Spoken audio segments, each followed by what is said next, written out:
São tempos difíceis. E mais difíceis parece que se vão tornar. Nestes tempos de grande tumulto e perturbação económica,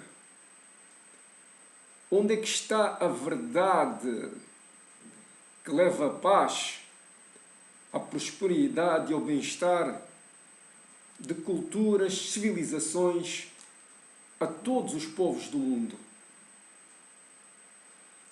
Estes, sem dúvida alguma, que são tempos conturbados, da asfixia moral, onde há vozes discordantes em todo o sítio. Ligamos a televisão e lá elas estão. Intelectuais a esgrimirem as suas espadas com as suas palavras, em antítese e contradição um com o outro, vozes claras em discordância que apenas manifestam mais a falha de valores e incerteza deste mundo, que cada vez está-se a tornar mais pequeno e mais distante de todos nós. O progresso económico não parece trazer-nos o amor, a alegria e a paz que seria de desejar. Muito menos o desenvolvimento científico nos libertou para posições e funções mais elevadas, como seria de esperar. Onde é que todos nós vamos? Pelo que é que devemos lutar que consideramos correto? Tantas coisas importantes estão a acontecer ao mesmo tempo, mas todas essas coisas também podem nos levar a julgarmos uns aos outros e a sermos manipulados pelos nossos medos, as nossas assunções, preconceitos e aquilo que nos foi ensinado como correto. No entanto, as grandes diferenças civilizacionais entre o Ocidente, o Oriente, o Médio Oriente, são claras. Uns valorizam mais uma coisa, outros valorizam mais outra. E vai chegar uma altura em que basta uma palavra para inflamar uma multidão, para todos nós nos perdermos, esquecermos o quão preciosa é a paz. Boa noite, sejam uma vez mais bem-vindos ao Conversas com Deus e Diálogos com os Anjos. Vamos conversar. Está escrito em Isaías 17, versículos 12 ao 14. Ai do bramido dos muitos povos, que bramam como o bramido dos mares, e do rugido das nações, que rugem como o rugido de impetuosas águas. Rugem as nações como rugem as muitas águas. Mas Deus as repreenderá, e elas fugirão para longe e serão afoguentadas, como a palha dos montes ao sopro do vento, como a poeira num redemoinho diante de um tufão. O terror inevitavelmente virá ao anoitecer, antes que amanheça, deixarão de existir. Esse é o destino daqueles que nos despojam, o fim dos que nos saqueiam. Isaías era um dos grandes profetas de Deus, que, entre outras coisas, previu o nascimento de Jesus Cristo. E, para compreender muitas vezes para onde vai o mundo, nós temos que ler Isaías. Isaías fala aqui claramente de um conluio de várias nações agitarem-se em ruído, a desestabilizarem o mundo, e essas nações estão contra Israel. No entanto, nós todos olhamos para o que se passa no mundo e já não sabemos decidir o que é verdadeiramente correto, que traz uma paz duradoura. Nós todos, quando éramos crianças, julgávamos que o ideal era enterrar as armas, plantar flores, jardins coloridos, ver os amantes sentados no banco do jardim a trocarem promessas e sonharmos todos a olhar para as estrelas com um futuro mais promissor para todos nós. Agora que crescemos, sabemos que as coisas não são assim tão fáceis. No entanto, devemos saber que, apesar das coisas serem difíceis, elas são alcançáveis. A paz não é oferecida, a liberdade não é oferecida, são conquistadas. E, às vezes, é necessário arrepiar caminho, preparar uma outra vereda. Nós sabemos que, quando vem um ciclone, o importante é abrigarmos-nos no local de refúgio ou sairmos para outro sítio, fugirmos a fim de salvarmos a vida, não só a nossa, mas também dos nossos filhos, filhas, netos, avós, amigos e todos aqueles que consideramos importantes. Quando vem um ciclone, nós logo pesamos as coisas na balança e sabemos que a nossa vida é mais preciosa que os bens que deixamos para trás e obtemos com o nosso suor e sacrifício e acumulamos ao longo dos anos. E sabemos que o nosso corpo é mais precioso que as nossas roupas. Então procuramos uma estrada, um caminho de refúgio. Foi exatamente assim que fez Lot. Ao fugir de Sodoma e Gomorra, quando ela foi destruída por Deus, procurou uma cidade de refúgio sem se preocupar com os bens e com as riquezas que deixava para trás. É assim que nós fazemos perante qualquer desastre climático. Ciclones, tsunamis.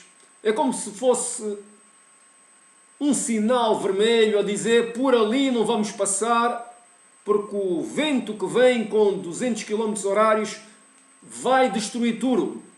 Vai destruir tudo a sua passagem. Mas nós sabemos que depois da destruição é tempo de reconstrução. No entanto, olhando para esta guerra, que começou recentemente em dia 7 de outubro, Israel-Palestina, eu me pergunto, se todos nós fugimos por uma estrada à procura de refúgio, por que é que os palestinianos, alguns deles não fogem? Não sabem para onde ir? Preferem morrer? Preferem contribuir para a imagem negativa de Israel com a sua morte, com o seu sofrimento que está constantemente a ser passado nos meios de televisão? Israel indicou-lhes um caminho, eles não querem seguir pelo aquele caminho. Não deveriam eles salvar a sua vida? Ok, muitos dizem que eles não sabem para onde vão, Mas não é melhor ir para qualquer sítio a fim de salvar a sua vida do que ficar num sítio que certamente vai ser morte garantida? Mas lá está. Nós não sabemos as intenções verdadeiras de um povo que sofre há muito tempo um destino amargo. Tudo seria bem mais simples se esse povo fosse deslocalizado para outro lado. Há tantos territórios árabes. O Islão existe em muitos países. Será que eles não conseguiam dar condições e albergar, dar refúgio a 2,5 milhões de pessoas? A Alemanha, numa só tirada, albergou 1,5 milhão de imigrantes. Como é que o povo árabe, o Islão propriamente dito, não consegue albergar a sua população?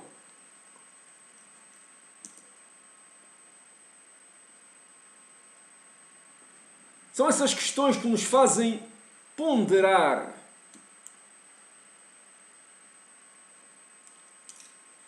O ideal era consultar o precursor, o indivíduo que deu origem ao Islão.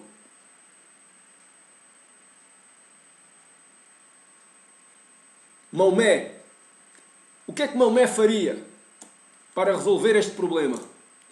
Ora, para quem não sabe, deixem-me que eu lhes diga que Maomé nasceu em 570 d.C., na cidade de Meca, situada atualmente na Arábia Saudita. Maomé, na sua juventude, enquanto percorria a Síria, a Palestina, o Egito, teve contactos frequentes com os cristãos e a cultura cristã e a religião cristã e com o judaísmo. Na verdade, ele admirava essas duas religiões monoteístas.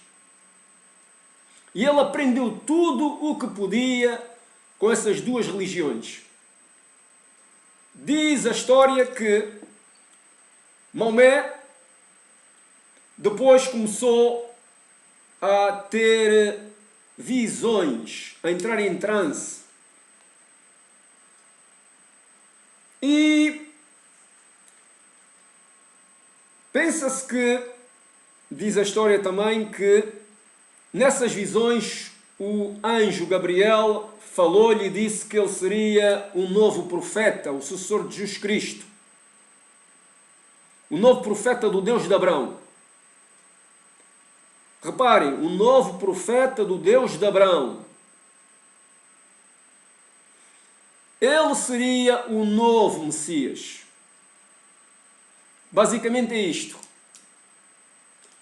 Para os cristãos, o Messias é Jesus Cristo. Os judeus não têm Messias. Os árabes defendem que Maomé é o seu Messias. Mas o que é comum em todos eles é Abraão. Assim, o que é que Maomé faria? Eu sondei, pesquisei sobre Maomé para ver que tipo de personalidade ele tinha e orei. E no momento de esclarecimento, eis-me o que me chegou ao espírito. Todas as religiões têm o objetivo de trazer o mundo de Deus aos homens, nomeadamente trazer amor, alegria, paz, concórdia, fraternidade, cooperação e prosperidade para todas as nações e todos os povos. Logo, é do interesse do pensamento de Deus que todas as civilizações sejam preservadas. E quando não há base de diálogo numa determinada zona, é aconselhável que um dos lados em conflitos vá para outro sítio. É como, tipo, imaginemos que estamos com um vizinho ao lado. Falamos com ele e tentamos chegar à concórdia e não há, continua-se um grande conflito e uma grande luta. Tentamos comprar a terra dele para ele ir embora e ele não vende. Tentamos acossá-lo, assediá-lo, pôr-lhe medo e ele não sai. E a guerra continua até que chegamos à conclusão que ou ele morre ou nós morremos. É uma questão de sobrevivência. Ora, questionando Maomé, o que me chegou ao espírito foi o seguinte: nesse caso, para que o pensamento de Deus de concórdia, fraternidade, cooperação entre os povos e prosperidade para os povos seja um dado efetivo,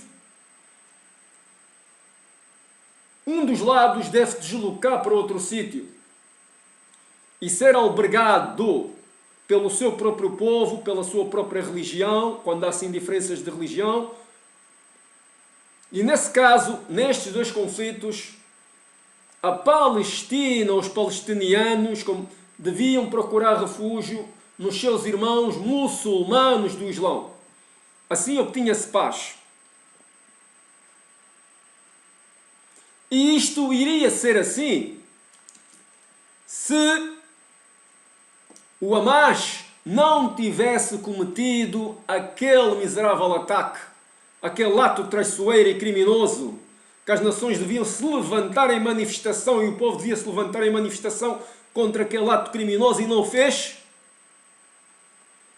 porque o Hamas evitou este processo de paz duradouro, de desenvolvimento económico, social e tecnológico para uma enorme região que é o Médio Oriente e todas as zonas circundantes, onde o Islão mais radical de guerra, de cobiça, de inveja e de desigualdade entre os povos, o Islão que traz pobreza e sofrimento, iria ser isolado, que é o mesmo que dizer que se o Hamas não tivesse atacado Israel, através dos acordos de Abrão, iria fazer progressos com a Arábia Saudita, terra de Maomé, que é o centro administrativo do Islão, de onde emanam todas as diretivas para os indivíduos que praticam o islamismo. E esses acordos de Abrão iam fazer com que Israel se tornasse um parceiro estratégico para a Arábia Saudita e todos os outros povos que viam como mais importante o desenvolvimento, a paz e o progresso e a felicidade dos seus povos e civilizações. Mas graças a esse miserável ataque, esse cobarde ataque, esse demoníaco ataque, tudo foi posto em causa, inclusive o próprio pensamento de Maomé, se ele ainda fosse vivo. Maomé foi um líder de paz. E sendo ele profeta do Deus de Abrão, ele certamente sabe que o povo de Abrão merece a sua terra prometida e dada ao povo de Abrão. E por isso Israel ficava com a sua terra e os palestinianos, uma vez que não conseguem chegar a acordo, seriam albergados pelos seus irmãos muçulmanos. Por isso é que os intelectuais do Ocidente não compreendem a importância da Arábia Saudita. A Arábia Saudita é o berço da civilização do Islão. Dali emana todo o progresso e diretivas do Islão. É a força do Islão está na Arábia Saudita. O que a Arábia Saudita ratifica como sim, é visto como de bom grado aos olhos de todo o Islão. E o Islão radical não pode permitir isso porque ainda está sob a direção do centro administrativo do Islão, que é na Arábia Saudita. Por isso é que o Hamas atacou. E isso lançou o mundo no caos. Posso até dizer que se o Hamas não tivesse atacado, o que Israel tinha conseguido naquela zona seria uma paz duradoura e entreajuda com os povos muçulmanos, de cooperação, de partilha e trocas comerciais. E isso seria benéfico ao mundo todo e a organizações como as Nações Unidas, a Organização Mundial do Comércio, FMI, OCDE e por aí fora, porque todos íamos beneficiar, íamos respirar de alívio. E o povo do Islão que nós temos nos nossos próprios territórios iriam compreender a verdadeira visão do Islão. O Islão não veio para guerrear. O Islão veio, se é a voz de Deus, é para trazer o mundo de Deus, a terra. Amor, alegria e paz, concórdia, fraternidade, paz a nações, prosperidade e bem-estar. Mas o Hamas destruiu isso tudo.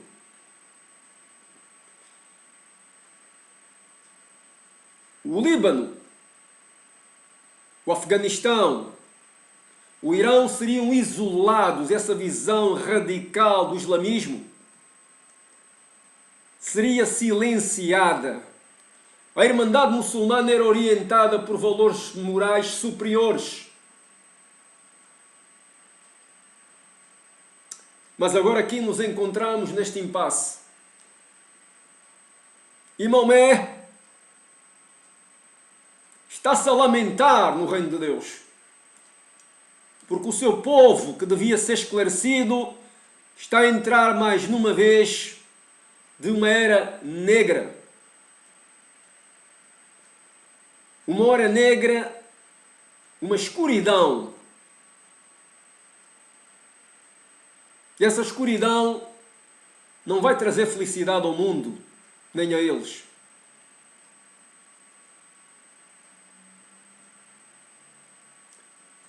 Por isso, eu defendo,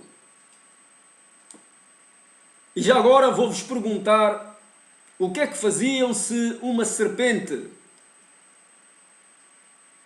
crescesse no vosso quintal, crescesse nas vossas casas, nas vossas salas de estar, nos vossos quartos, construísse buracos nas vossas casas e construísse uma rede de túneis, e crescesse e se alimentasse dos vossos filhos, das vossas filhas, dos vossos netos, dos vossos avós, do vosso povo. O que é que faziam?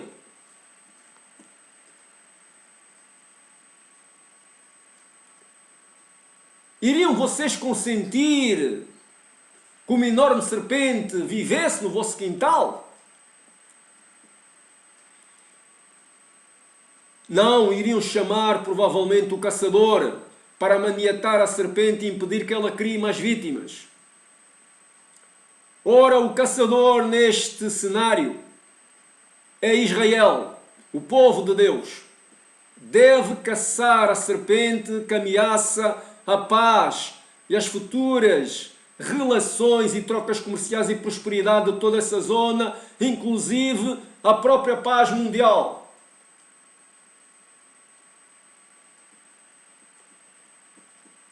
Porque se o Hamas e outras visões radicais, extremistas, como Hezbollah, Al-Qaeda e o ISIS,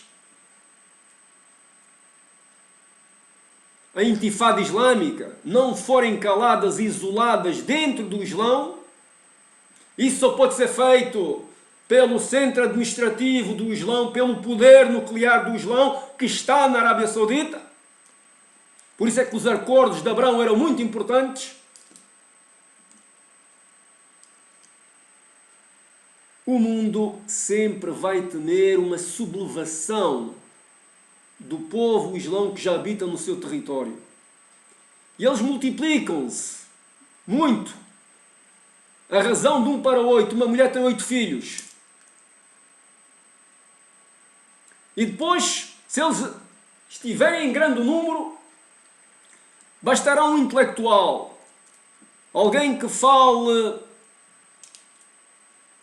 melhor do que eu, para alastrar com a sua palavra um clima de rebelião, de guerra e de discórdia. E já agora, permitam-me que eu vos faça a pergunta. O Islão mais radical criou pobreza. E esse povo foi para o Ocidente procurar melhores condições de vida. O Islão criou pobreza. E o que é que acontecerá quando o petróleo acabar? Se o Islão criou pobreza, essa visão mais radical criou pobreza,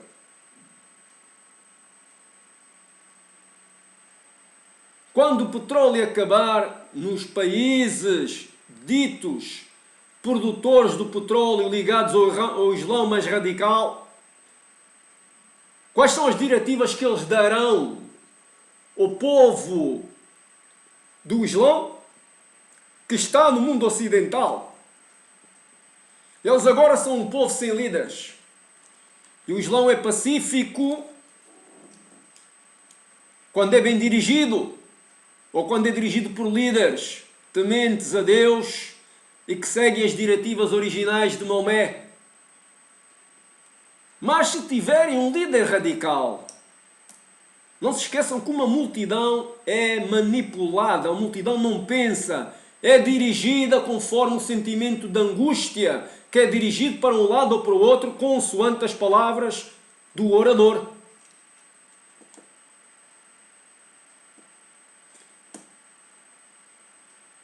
Mas voltando à questão principal, e agora vos digo, depois de meditar nesta questão, vocês porventura sabem qual é a interpretação que se pode aplicar da fábula do capuchinho vermelho e do lobo mau?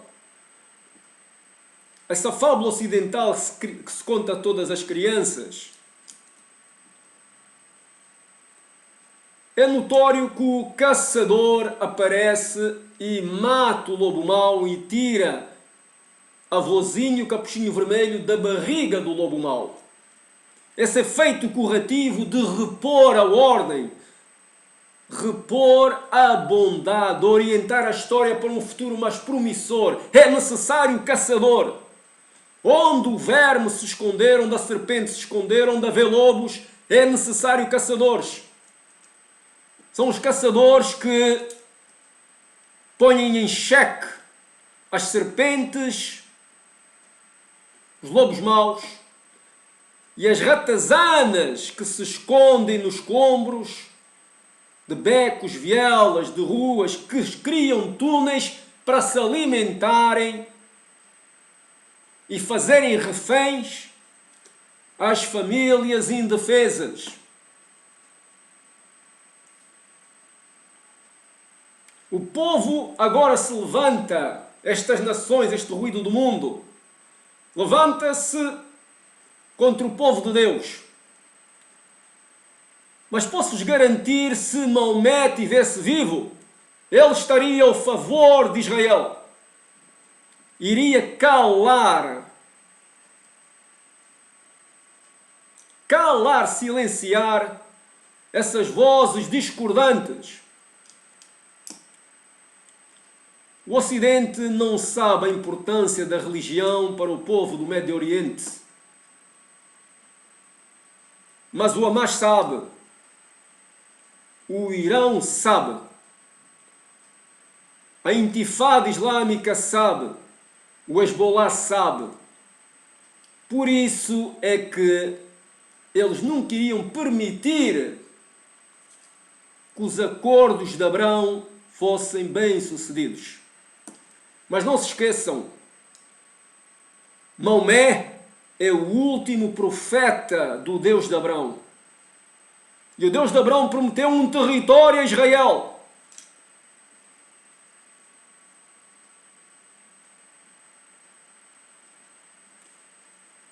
A dedução é clara, meus amigos. É o próprio Deus que assim quer. Esse território é de Israel e o ruído do mundo, o bramido de muitos povos que bramam como um bramido dos mares, o rugido de muitas nações que rugem como o rugido de impetuosas águas, deve se calar. Porque Deus manda no mundo. Deus existe e manda no mundo.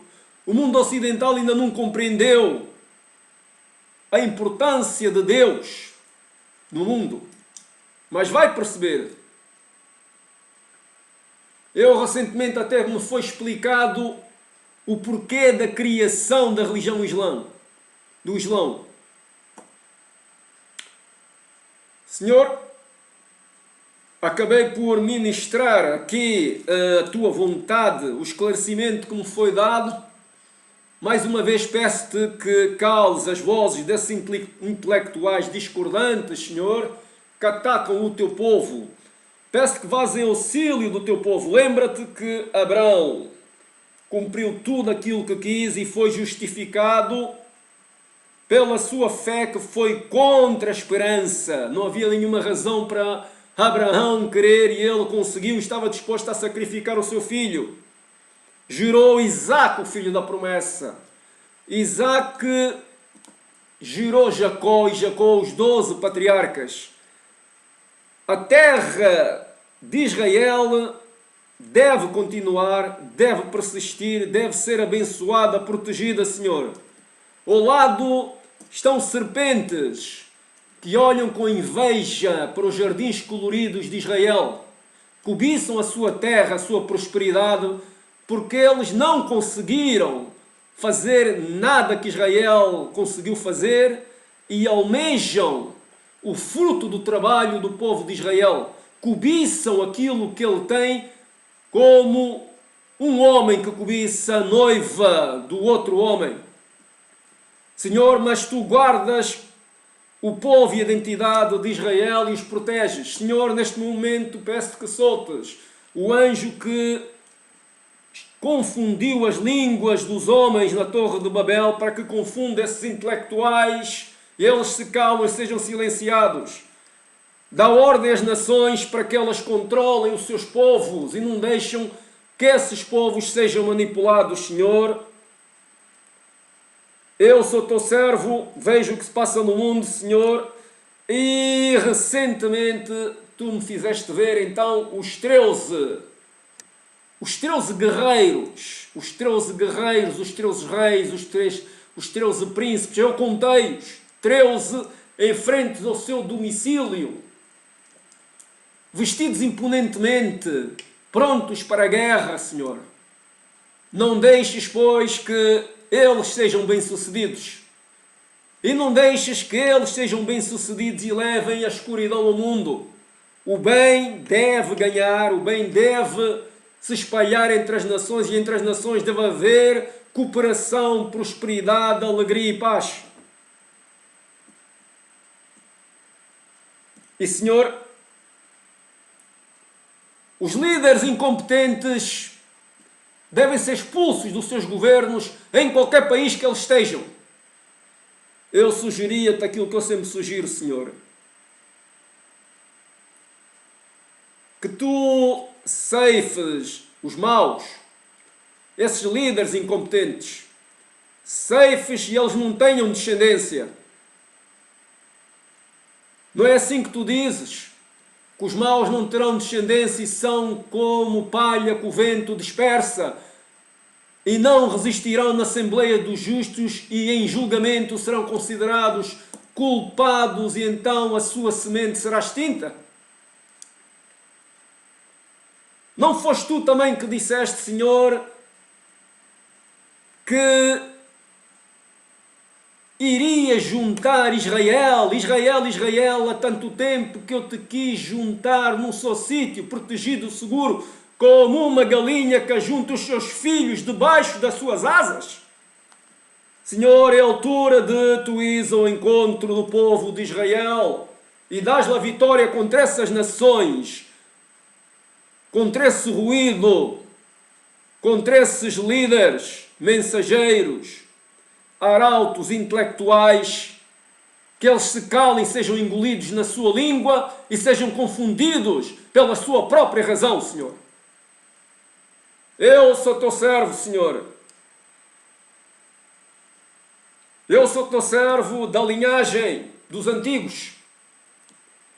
Eu sou teu servo, Senhor, e peço-te, porque sei que estás-me a escutar, que isso tudo seja executado para o progresso da tua vontade, pois todas as coisas contribuem para o bem daqueles que te amam. A tua vontade deve vir ao mundo, Senhor. O teu reino deve chegar à terra e deve chegar não só à Europa, à África, mas também ao Médio Oriente e a todos os povos que neste momento querem lutar contra Israel, Senhor. E estão contra Israel. É o que eu te peço, Senhor, neste momento de noite escura. E peço-te em nome do teu Filho amado, Jesus Cristo. Eu oro em nome e por amor de Jesus Cristo. Que a bênção de Deus, o amor de Jesus Cristo e a comunhão do Espírito Santo estejam com todos nós. Pai, Filho, Espírito Santo. Amém.